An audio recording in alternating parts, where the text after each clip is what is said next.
Prefetto, un consuntivo di fine anno con l'augurio di Natale, sono stati tanti gli argomenti che lei ha trattato, se brevemente ce li descrive. È un anno complesso, difficile, ma anche dal mio punto di vista un anno che ha costituito un'esperienza straordinaria, perché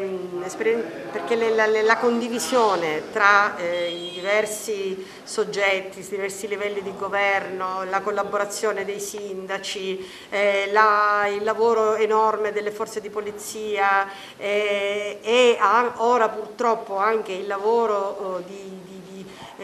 soggetti che sono intervenuti in occasione di questi ultimi eventi tragici, mi dà l'idea della grande forza, della grande sinergia che c'è in questa provincia. Quindi io non posso che ringraziare veramente tutti, non nomino nessuno, ma tutti quelli che contribuiscono a collaborare, a lavorare insieme per il bene di questa comunità. Il tema principale purtroppo rimane la gestione della pandemia, che sta vivendo una fase molto delicata e quindi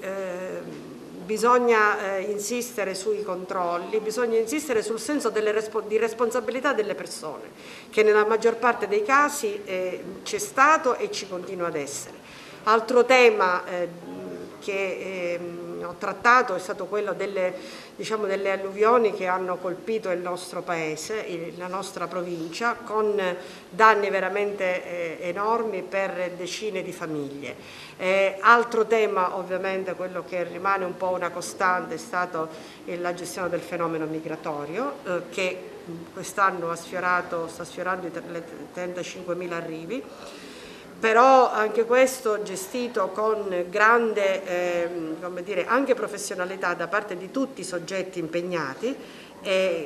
consentendo di accogliere queste persone in assoluta sicurezza sanitaria per loro e per i cittadini della provincia. E poi non ho potuto che fare un cenno ai recentissimi eventi di Ravanusa e da ultimo di Palma di Montechiaro, che sono una ferita profonda in questa nostra comunità. Anche in quell'occasione io però devo dire veramente un grazie a tutti quelli che hanno lavorato senza sosta per far sì che intanto sono state salvate 2 persone, forse questa è una notizia che tante volte è passata in secondo piano di fronte alla tragedia delle altre 9 vittime, che sono state però recuperate anche in tempi brevi, quindi un grandissimo lavoro di squadra, di forze dell'ordine, di vigili del fuoco, di protezione civile provinciale, regionale, e di Croce Rossa, dell'amministrazione comunale e anche in generale anche di tutti i sindaci che hanno veramente condiviso con la comunità di Ravanusa questo momento di grandissimo dolore. Un ringraziamento particolare va sicuramente all'ASP e al 118 per il lavoro spesso silenzioso che svolge ogni giorno e che continua a svolgere anche in queste ore, perché purtroppo si profila un fine anno non semplice anche dal punto di vista dell'allestimento delle strutture sanitarie. Quindi poi ho ringraziato anche voi, se mi consentite lo dico anche in questa brevissima sintesi,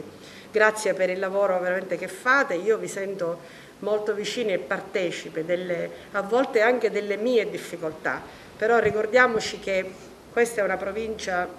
per certi versi sorprendente, che più ci sto più mi affascina e ovviamente più mi sento legata, perché ho veramente toccato con mano questa bella sinergia, questa condivisione, questo grande lavoro di squadra che ogni giorno mi consente di raggiungere qualche piccolo risultato, sempre ovviamente per il bene di questa comunità.